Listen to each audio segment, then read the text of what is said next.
ఈరోజు ఎలక్షన్ కమిషన్కి రాని కుమిదిని ఈరోజు మనం నియమించినాం. ఈరోజు అసెంబ్లీ స్పీకర్ గడ్డం ప్రసాద్ గారు ఉన్నారు. ఇంతమందికి ఎప్పుడైనా ఈ దళిత బిడ్డలకి ఇన్ని అవకాశాలు వచ్చినాయా? మీరు ఒక్కసారి ఆలోచన చేయండి. ఇవాళ ప్రజాప్రభుత్వం ఉన్నది కాబట్టే అసెంబ్లీ స్పీకర్ ఆయన ముఖ్యమంత్రిని చేస్తాను మోసం చేస్తే ఆయనను అధ్యక్ష అని పిలిచి మైక్ అడుక్కునే పరిస్థితి ఒక దళిత బిడ్డ చేతిలో పెట్టి నువ్వు ఆడ తప్పించుకున్నా ఈడ తప్పించుకోలేవు అని చెప్పి మా సోదరుడు గడ్డం ప్రసాద్ కుమార్ గారిని అసెంబ్లీ స్పీకర్గా ఈరోజు ఇందిరమ్మ రాజ్యంలో ప్రజాప్రభుత్వంలో మనం చేసినాం. ఆర్ట్స్ కాలేజ్ కానీ, ఉస్మానియా యూనివర్సిటీకి కానీ, లేకపోతే అంబేద్కర్ యూనివర్సిటీకి కానీ, రాజీవ్ గాంధీ ట్రిపుల్ ఐటీకి కానీ, హయ్యర్ ఎడ్యుకేషన్లో కానీ, విద్యా కమిషన్లో కానీ, ఎలక్షన్ కమిషన్లో ఇన్ని చైర్మన్ పదవులు. ఈరోజు ఈవెన్ లాలో కూడా పబ్లిక్ ప్రాసిక్యూటర్ నాగేశ్వరరావు గారిని దళితుడిని ఈరోజు పెట్టినాం. ఇప్పటివరకు స్వతంత్రం వచ్చినప్పటి నుంచి ఏ రోజు కూడా ఒక దళితుడికి అవకాశం రాలే. ఎన్ని ఎస్సీ కార్పొరేషన్ ప్రీతం సార్ అది. సో నేను అనేది ఏంటి అంటే ఇవన్నీ కూడా కులం ఒక్కదాంతోనే అవకాశాలు రాలే, వాళ్ళు చదువుకున్నారు కాబట్టి ఇవాళ అవకాశాలు వచ్చినాయి. ఇవాళ ఫైనాన్స్ను మేము తీర్చిదిద్దుతున్నాం. అంటే సెంట్రల్ యూనివర్సిటీ స్టూడెంట్ ఈరోజు డిప్యూటీ సీఎంగా సెంట్రల్ యూనివర్సిటీలో చదువుకొని రాణించిన మల్లు బట్టి విక్రమార్క గారు ఈరోజు ఆర్థిక మంత్రిగా డిప్యూటీ సీఎం ఉన్నాడు కాబట్టి ఈ నిధులన్నిటిని కూడా ఒక సిస్టమేటిక్గా స్ట్రీమ్ లైన్ చేసి మీ దగ్గరికి పంపిస్తున్నాం. దీనికంతా చదువే కారణం. దేశ భవిష్యత్తు తరలుంటే క్షుణ్ణంగా అవగాహన ఉన్నవాడిగా చెప్తున్నా.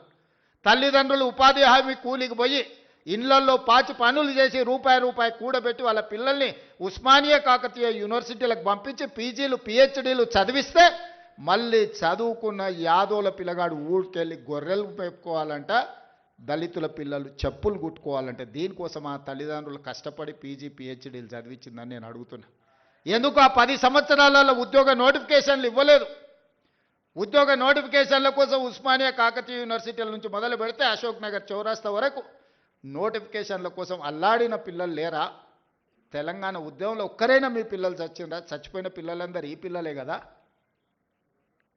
ఆ పిల్లలు ఉద్యోగాల కోసమే కదా సర్వం త్యాగం చేసింది. తెలంగాణ ఉద్యమంలో ముందు బాగానే నిలబడి పోరాటం చేసింది. వాళ్ళ తల్లిదండ్రులు మా బ్రతుకులు ఎట్లాగూ కూలి నాలి చేసుకొని పల్లెల్లో పేదరికంలో మగ్గిపోయినాం, మా పిల్లోడు చదువుకుంటే మా జీవితాలు బాగుపడతాయి, దాంతో మా తర్వాతి తరాలు బాగుంటాయన్న ఆలోచనతో చదివిస్తే ఉద్యోగ నోటిఫికేషన్లు ఇవ్వకుండా 10 సంవత్సరాలు వాళ్ళ జీవితాలతో చెలగాటమాడిన వాస్తవం కాదా? ఈరోజు నేను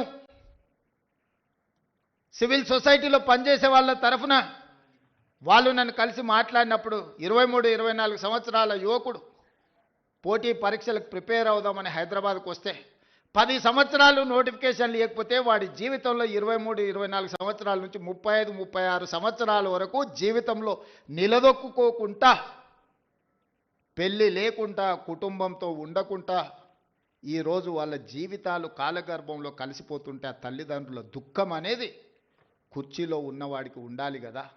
మీ కుటుంబంలో పార్లమెంటు కోడిపోతే 6 నెలలు తిరగకముందే ఉద్యోగం ఇచ్చుకున్నారు. మీ బంధువులను ప్రజలు తిరస్కరిస్తే ఎంబడెంబడే నామినేట్ పదవులు ఇచ్చుకున్నారు. మీ పిల్లలకి ఎప్పుడు ఉద్యోగాలు ఉండాలి, మీ పిల్లలకు పెద్ద పెద్ద ఫామ్ హౌజులు ఉండాలి, మీరు ఆగర్భ శ్రీమంతులుగా బెంచ్ కార్లలో తిరగాలి.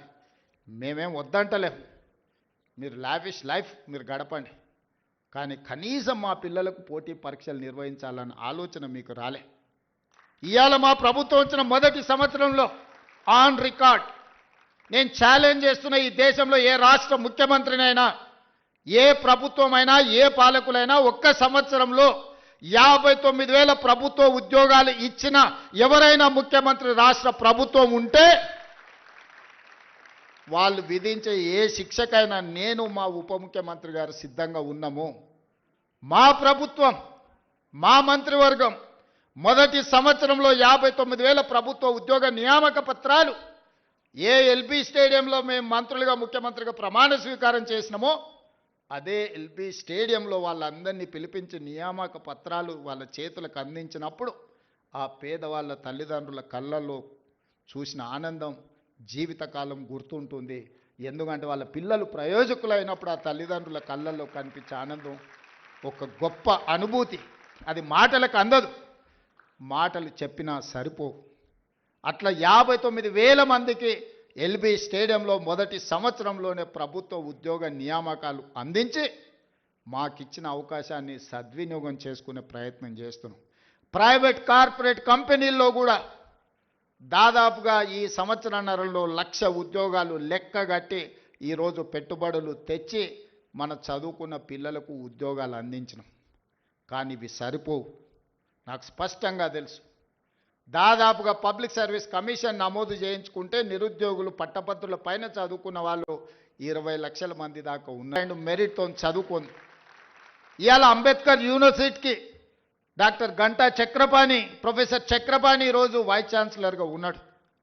ఇవాళ రాజీవ్ గాంధీ IIIT మీరు చదువుకోబోయేదానికి గోవర్ధన్ ఈరోజు మీకు వైస్ ఛాన్సలర్గా ఉన్నాడు.